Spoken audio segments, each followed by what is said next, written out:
வழக்கை பொறுத்த வரைக்கும் தண்டனை விவரங்கள் அறிவிக்கப்பட்டிருக்கு. தண்டனை விவரங்கள் அறிவிக்கப்பட்டிருக்கு. 9 எதிரிகளுக்கும் சாகும் வரை ஆயுள் தண்டனை விதிக்கப்பட்டிருக்கு. இந்த வழக்கை பொறுத்த வரைக்கும் கூட்டு பாலியல் பலாத்காரம் 376D மற்றும் தொடர்ந்து கூட்டு பாலியல் பலாத்காரம் செய்ததுக்காக 376(2) ஆகிய மேஜர் பிரிவுகளில் வந்து ஆயுள் தண்டனை விதிக்கப்பட்டிருக்கு. மற்றும் இதர சட்டப்பிரிவுகள் 10 ஆண்டுகள், 7 ஆண்டுகள், 3 ஆண்டுகள் என்று தனித்தனியாக வழங்கப்பட்டுள்ளது.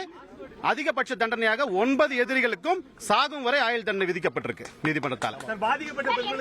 பாதிக்கப்பட்ட பெண்களுக்கு மொத்தமா பாதிக்கப்பட்ட பெண்கள் 85 லட்சம் ரூபாய் நீதிமன்றம் வந்து காம்பன்சேஷன் அவார்ட் பண்ணிருக்காங்க. இந்த வழக்கோட தீர்ப்பு நீங்க எப்படி பாக்குறீங்க சார்? இதுவரைக்கும் பல வழக்குகள் நடந்திருப்பீங்க. இந்த பட்டியல் தீர்ப்பு பத்தி எப்படி நினைக்கிறீங்க? இந்த தீர்ப்பு வந்து வரவேற்கப்பட்ட தீர்ப்பு. சிபிஐயோட முயற்சி, எங்களோட முயற்சி வீண் போகல. நல்லபடியா வந்து இது வந்து சாட்சிகள் பரிமாறிக்கப்பட்டிருக்கு. அது நீதிமன்றம் நல்ல முறையில் வந்து கன்சிடர் பண்ணி நியாயமான தீர்ப்பு வழங்கியிருக்கும் நாங்க நினைக்கிறோம். நீதிபதி என்ன சொல்லிருக்காங்க சார்? ஏதாவது விஷயத்தை மேற்கோள் காட்டியிருப்பாங்க இல்லீங்களா? அதாவது இந்த மாதிரி வழக்குகள், இந்த பாதிக்கப்பட்ட பெண்களோட கிராவிட்டி, இந்த வழக்கோட தன்மை, இதன் அடிப்படையில் தான் இந்த தண்டனை வழங்கப்பட்டிருக்கு அப்படின்னு சொல்லியிருக்காங்க. மேலும் காம்பன்சேஷன் வந்து டிஸ்ட்ரிக்ட் லீகல் சர்வீஸ் அத்தாரிட்டிக்கு உத்தரவு போட்டிருக்காங்க. காம்பன்சேஷன் ஒவ்வொருத்தருக்கு 10 லட்சம் 15 லட்சம் குவாண்டம் பேஸ் பண்ணி கொடுத்திருக்காங்க. 2N உண்டு, 376D உண்டு.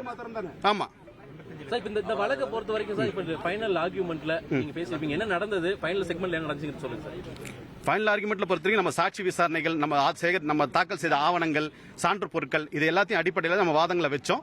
இதை பொறுத்த வரைக்கும் வாய்மொழி சாட்சிகள் மற்றும் மின்னணு சாட்சிகள் ரெண்டுத்தையும் வந்து ஈக்குவலா வந்து நம்ம பிரசன்ட் பண்ணிருக்கோம். ட்ரையல்ல இன்வெஸ்டிகேஷன்ல கலெக்ட் பண்ண முக்காவாசி மேக்ஸிமம் டாக்குமெண்ட்ஸ், எவிடன்ஸ் எல்லாத்தையும் பிரசன்ட் பண்ணிருக்கோம். ட்ரையல்ல கோர்ட் அதை ப்ராப்பரா அப்ரிஷியேட் பண்ணிருக்காங்க. அதை பண்ணி இன்னைக்கு வந்து இந்த தீர்ப்பை வந்து வழங்கியிருக்காங்க. அபராத அமௌண்ட் வந்து மொத்தம் ஒவ்வொருத்தருக்கும் வந்து 30,000 40,000 வரைக்கும் ஒவ்வொரு எதிரிக்கு வழங்கப்பட்டிருக்கு. ஏன்னா அவங்க வந்து 6 ஆண்டுகளாக வந்து நீதிமன்ற காவல தான் இருக்கிறாங்க. அதனால இது ஃபைன் அமௌண்ட் பொறுத்த வரைக்கும் 376D மற்றும் 376(2N) இந்த சட்டப்பிரிவுகளில் வழங்கப்பட்ட ஃபைன் அமௌண்ட் வந்து பாதிக்கப்பட்ட பெண்களுக்கு போய் சேரும்.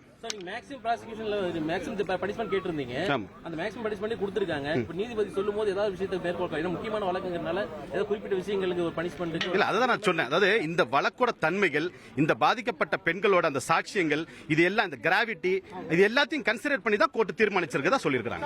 A1 ல இருந்து A9 வரைக்கும் அந்த ஆர்டர் இது சொல்லுங்க ஒவ்வொருத்தருக்கு என்னென்ன. சரி, இது ரமேஷ் எப்படி சார் மேல்முறையீடு பண்றதுக்கான வாய்ப்புகள் இருக்கு? மேல்முறையீடு பண்றதுக்கான வாய்ப்புகள் அவங்க எதிர் தரப்புல போவதற்கான வாய்ப்புகள் இருக்கு. உயர் நீதிமன்றத்துக்கு போவதுக்கு வாய்ப்பு இருக்கு. அதனால வந்து அதை பத்தி நாங்க தீர்மானிக்கிறது இல்ல. அது வந்து 30 நாட்களுக்குள்ள அவங்க மேல்முறையீடு போகணும் அப்படின்றது சட்டம். செய்திகளை உடனுக்குடன் தெரிந்து கொள்ள உடனே சப்ஸ்கிரைப் பண்ணுங்க.